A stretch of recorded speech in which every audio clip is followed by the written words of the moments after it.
أعوذ بالله من الشيطان الرجيم بسم الله الرحمن الرحيم واذكرن ما يتلى في بيوتكن من آيات الله والحكمة إن الله كان لطيفا خبيرا۔ اور تم ان اللہ کی آیات کا تذکرہ کرو اور اللہ کی رسول اللہ کی حکمت یعنی سنتوں کا اور تعلیمات کا تذکرہ کرو جو تمہارے گھروں میں پڑھی جاتی ہیں۔ یقیناً اللہ تعالی رازدان ہے اور ہر چیز سے باخبر ہے۔ نبی کے گھرانے کی عورتوں کا تذکرہ چلا آ رہا ہے۔ اس سے پہلی آیت میں اللہ تعالیٰ نے نبی علیہ السلام کی ازواج کے متعلق فرمایا کہ اللہ تم کو پاک کرنا چاہتا ہے، تم سے گندگی کو دور کرنا چاہتا ہے۔ گھر والوں، اے نبی کے گھر والوں، تم سے اللہ گندگی کو، معصیت اور گناہ کی گندگی کو دور کرنا چاہتا ہے اور فرمایا تم کو مکمل پاک کرنا چاہتا ہے اللہ تعالیٰ۔ جب یہ آیت نازل ہوئی تو لکھا ہے کتابوں کے اندر حضرت عکرمہ رضی اللہ عنہ بازاروں میں اعلان کیا کرتے تھے کہ یہ آیت نبی کی عورتوں کے بارے میں نازل ہوئی ہیں اور وہ پاک ہیں۔ نبی قرآن کریم کی اس آیت نے بتا دیا کہ نبی علیہ السلام کی تمام عورتیں پاکیزہ ہیں، گناہوں سے پاک ہیں اور اللہ نے ان کی پاکی بیان فرمائی ہے قرآن کریم کے اندر۔ تو قرآن تو ایک طرف ان کو یہ کہہ رہا ہے کہ اللہ تمہیں پاک کرنا چاہ رہا ہے اور تم سے گندگی کو دور کرنا چاہتا ہے۔ گندگی سے مراد ہے گناہ اور معصیت کے کام۔ اور دوسری طرف بعض انسان یہ کہتے ہیں کہ نبی کی سوائے ایک بیوی کے سب کافر ہیں اور سوائے 3-4 صحابہ کے سب کافر اور مشرک، نعوذ باللہ من ذالک۔ جو لوگ صحابہ پر انگلی اٹھاتے ہیں ان سے سوال یہ ہے کہ وہ صحابہ ہی جیسی مقدس جماعت کو کیوں نشانہ بناتے ہیں؟ کیا انہیں کوئی اور ملا نہیں نشانہ بنانے کے لیے؟ جبکہ ذلیل اور خوار اور ملعون دنیا کے اندر بھرے ہوئے ہیں۔ ابو جہل کو کیوں گالیاں نہیں دیتے؟ ابو لہب کو برا بھلا کیوں نہیں کہتے؟ فرعون، حامان، قارون جیسے خدا کے باغی، ان کو کیوں گالیاں نہیں دیتے؟ لیکن بات یہ ہے انہیں ابو لہب، ابو جہل، فرعون، حامان اور قارون سے کوئی سروکار نہیں ہے۔ انہیں اگر عداوت اور دشمنی ہے اور حسد اور جلن ہے تو وہ صرف اہل سنت والجماعت کے پیشواؤں سے ہے اور حضرات صحابہ اکرام چونکہ وہ جماعت ہے جن کے ذریعے سے اللہ نے دین کا کام لیا ہے اور دین کو اللہ نے آگے تک پہنچایا ہے۔ دین کی حفاظت، اس کی تعمیر اور ترقی میں ان کا اہم کردار ہے۔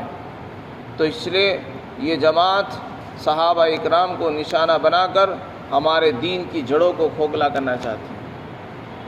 اللہ کے رسول نے فرمایا تھا کہ اللہ فی اصحابی، دیکھو خدا سے ڈرنا میرے صحابہ کے بارے میں، ان کے اوپر نشانہ مت بنانا ان کو۔ لا تتخذوہم غرضا من بعدی، میرے چلے جانے کے بعد کوئی تان و تشنی کا، گالیوں کا، لعن طعن کا نشانہ مت بنانا، کیونکہ جو کام اللہ نے صحابہ سے لیا ہے وہ کسی سے نہیں لیا۔ نبی کے بعد صحابہ وہ جماعت ہے جس کے ذریعے سے دین ہم تک پہنچا ہے۔ اگر صحابہ کو بیچ میں سے نکال دیا جائے تو دین ہمارا بے بنیاد رہ جائے گا۔ جس مکان کی بنیاد نہیں ہوتی وہ کبھی بھی گر سکتا ہے۔ ہمارے دین کی بنیاد صحابہ ہے اور ہمارا دین کڑی در کڑی اوپر تک جڑا ہوا ہے۔ اسلام کو اللہ نے وہ عزت بخشی ہے جو کسی اور کو حاصل نہیں ہے کہ آپ جو بھی بات کریں گے وہ آپ سے لے کر نبی علیہ السلام تک جڑی ہوئی ہے اور اس کی سند ہے کہ یہ بات اللہ کے رسول نے کس سے بیان کی، انہوں نے کس سے بیان کی، انہوں نے آگے کس سے کہا۔ باقاعدہ اس کے اوپر مستقل کام کیا گیا ہے، اس پر کام ہوا ہے۔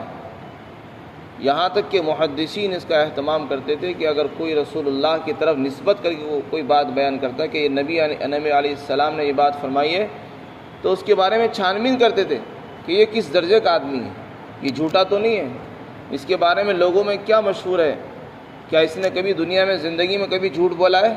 اگر پتہ چل جاتا ہے کہ اس نے فلاں موقع پر ایک مرتبہ جھوٹ بولا ہے تو اس کی بات کو رد کر دیا کرتے تھے کہ تیری بات ہم نہیں مانتے۔ جب تو جھوٹ بول سکتا ہے تو نبی کے بارے میں بھی جھوٹ بول سکتا ہے اور بنا سکتا ہے۔ مستقل اس پر محنتیں ہوئی ہیں۔ آج جو ہمارے ہاتھوں میں قرآن ہے، حدیث ہے، تعلیمات ہے، آسمانی قانون ہمارے پاس موجود ہے، یہ ویسے نہیں، اس پر بڑی قربانیاں، خون پسینہ بہایا گیا، قربانیاں دی گئی ہیں، اپنی جانوں کو قربان کیا گیا، نذرانے پیش کیے گئے ہیں، تب جا کے دین ہم تک پہنچا۔ اور آج جو لوگ اس دین کے دشمن ہیں وہ اس دین کی بنیادوں کو کھوکھلا کرنا چاہتے ہیں۔ جب آپ نے صحابہ کو ہی کافر بتا دیا، ان کو طعن و تشنیع کا نشانہ بنا دیا، ان کو گالیاں دے دی، تو اب تمہارے پاس بچا کیا ہے؟ بچا کیا ہے؟ نبی اور نبی کے بعد صحابہ، اگر صحابہ کو بیچ میں سے آپ نے ہٹا دیا تو نبی کی بات ہم تک پہنچے گی کیسے؟ اور آپ کیسے دعویٰ کر سکتے ہو کہ یہ نبی نے فرمایا جب آپ نے صحابہ کو ہی بیچ میں سے نکال دیا؟ کیونکہ کڑی در کڑی جڑا ہوا دین، جب آپ نے کڑی کو ہٹا دیا تو دین بے بنیاد ہو گیا، بے سند ہو چکا ہے۔ تو ایک طرف تو بہت سے حضرات یہ کہتے ہیں کہ 3-4 صحابہ کے علاوہ کوئی صحابی مومن نہیں، وہ سب کافر ہیں، اور سوائے حضرت خدیجہ کے اور کوئی بیوی یا مسلمان نہیں، سب کافر نہ ہوتے، جبکہ قرآن یہ کہہ رہا ہے کہ سب اللہ تعالیٰ نبی کے گھرانے کی عورتوں کو پاک کرنا چاہتے ہیں، وہ گناہوں سے پاک ہیں، اللہ نے ان کو پاک فرما دیا ہے، اور ہم ان پر طعن و تشنیع کریں، ان کو نشانہ بنائیں، اس کی کسی کو ہمت نہیں ہونی چاہیے، نہ کسی کو اس کا حق حاصل ہے۔ پھر آگے نبی علیہ السلام کی عورتوں کو حکم دیا جا رہا ہے کہ دیکھو تم جس گھر میں رہتی ہو وہ عام گھر نہیں ہے، تم جس گھر میں رہتی ہو وہ عام انسانوں کا گھر نہیں ہے، وہ گھر ہے جس کے اندر اللہ کا کلام اترتا ہے، جس میں امام الانبیاء موجود ہیں، ہر وقت تمہارے آنکھوں کے سامنے اللہ کا کلام اترتا ہے، تم دیکھتی ہو، اس کی جو تکلیف ہوتی ہے، اس کے جو انوارات ہوتے ہیں، برکتیں ہوتی ہیں، وہ تمہاری نظروں کے سامنے ہوتا ہے۔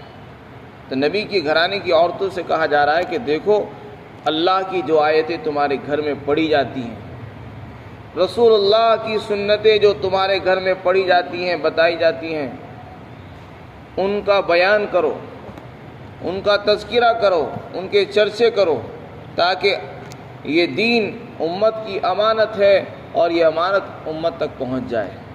یہ صرف اپنے گھر تک نہیں رکھنا، اس کو اور لوگوں تک پہنچانا۔ یہ نبی علیہ السلام کی گھرانے کی باتوں کو بیان کرنے کا حکم دیا۔ تو آیات اللہ سے مراد تو اللہ کی آیتیں جو آسمان سے اترتی تھی، اور حکمت سے مراد رسول اللہ کی سنتیں۔ رسول اللہ صلی اللہ علیہ وسلم کی سنتوں کو حکمت کہا جاتا ہے۔ آپ نے جو تعلیمات دی ہے وہ حکمت ہے، سنت بھی ہے۔ تو نبی کے گھرانے کی عورتوں کو کہا جا رہا ہے کہ تمہارے گھروں میں جو چیزیں پڑھی جاتی ہیں ان کو اور لوگوں سے بھی بیان کرو، تاکہ امت تک یہ امانت پہنچے۔ یہ دین امت کی امانت ہے اور یہ اس پر عمل کریں۔ چنانچہ ازواج مطہرات نے اس پر عمل کر کے دکھایا، صحابہ نے اس پر عمل کیا ہے، دین کی جو بات ان کو معلوم ہوتی اس کو آگے پہنچاتے تھے۔ اللہ کے رسول نے کہا تھا کہ بلغوا عنی ولو آیا، اگر کسی کو ایک آیت بھی آتی ہو اس کو چاہیے کہ ایک آیت آگے کسی اور کو سکھائے۔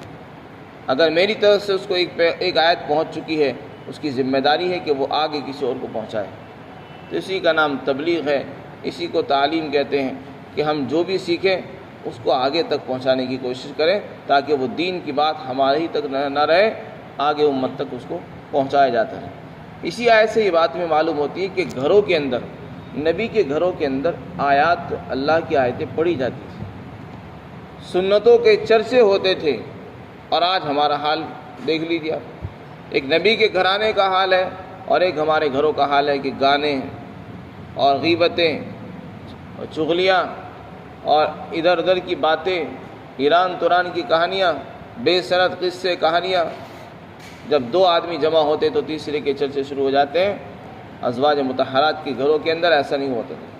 فرمایا اللہ نے قرآن میں فرما دیا کہ تمہارے گھروں میں جو پڑھا جاتا ہے وہ اللہ کی آیات ہیں، سنتیں ہیں، تعلیمات نبوی ہیں۔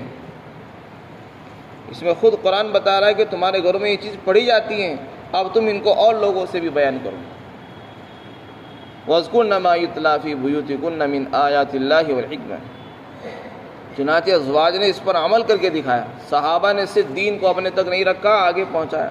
حضرت معاذ رضی اللہ عنہ کا واقعہ ہے کہ ان کو ایک حدیث معلوم تھی، انہوں نے اس کو کسی دینی مصلحت کی وجہ سے کسی کو بیان ہی نہیں کیا۔ جب ان کا انتقال ہونے لگا تو لوگوں کو بلایا اور فرمایا کہ دیکھو یہ حدیث مجھے یاد تھی اور میں نے آج تک کسی کو نہیں بتائی کیونکہ اس میں کوئی مصلحت تھی، اور آج میں اس لیے بتا رہا ہوں چونکہ یہ امت کی امانت ہے، کل کو مجھے جواب دینا ہوگا اور کہیں ایسا نہ ہو کہ میری اس کی وجہ سے پکڑ ہو جائے، اب میں اس کو بیان کر رہا ہوں، تمہاری ذمہ داری اس کو آگے پہنچائے۔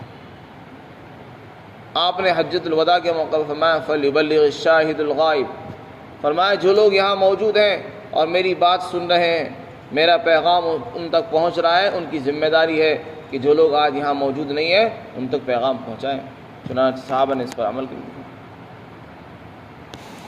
ازواج مطہرات کو کیوں حکم دیا جا رہا ہے؟ مردوں کو بھی حکم دیا جا سکتا تھا، آپ کے ذہن میں یہ بات سوال آ سکتا ہے۔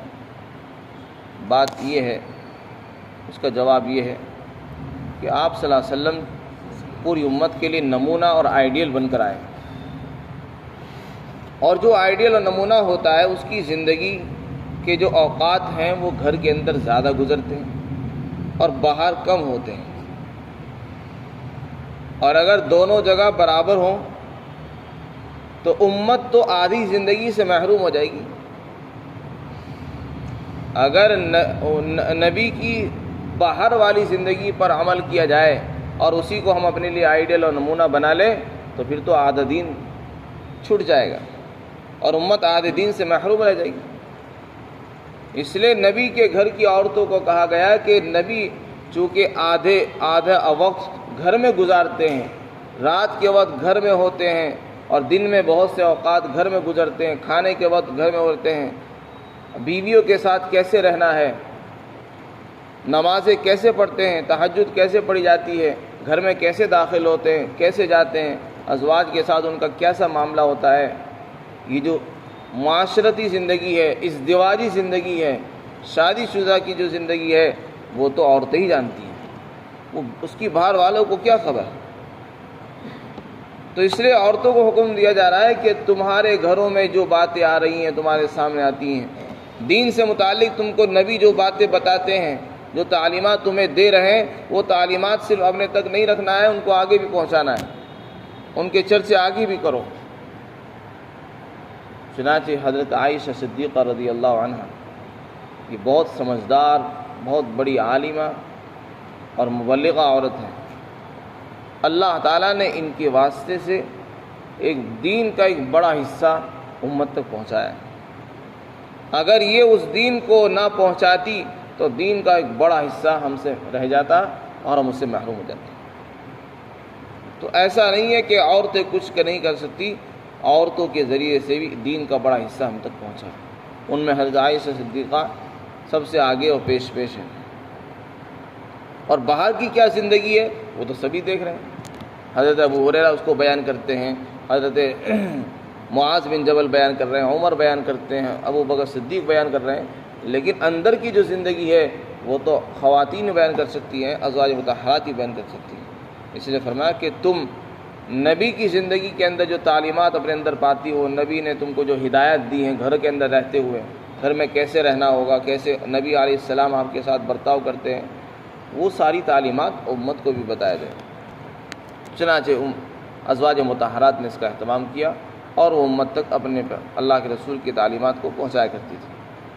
فرمایا وَاذْكُرْنَ مَا يُتْلَىٰ، اور تمہارے گھروں کے اندر جو اللہ کی آیتیں پڑھی جاتی ہیں اور رسول اللہ کی تعلیمات اور سنت پڑھی جاتی ہیں ان کے تذکرہ کرو۔ یقیناً اللہ تعالیٰ رازداں ہیں اور ہر چیز سے باخبر ہے، تم لوگ کیا کرتے ہو کیا نہیں کرتے، دلوں کے حال سے بھی واقف ہے اور باہر کی بھی چیزوں کو بھی جانتا ہے، ہر چیز سے اللہ تعالیٰ باخبر ہے۔ انسان کو چاہیے کہ اللہ نے جو اس کو علم دیا اس کو آگے تک پہنچائے۔ اللہ تعالی ہم سب کو اسوہ حسنہ پر عمل کی توفیق عطا فرمائے، اور رسول اللہ کی ازواج کی جو زندگی ہے ہمارے گھریلو زندگیوں کو بھی ایسے ہی بنا دی۔ وآخر دعوانا الحمدللہ رب العالمین۔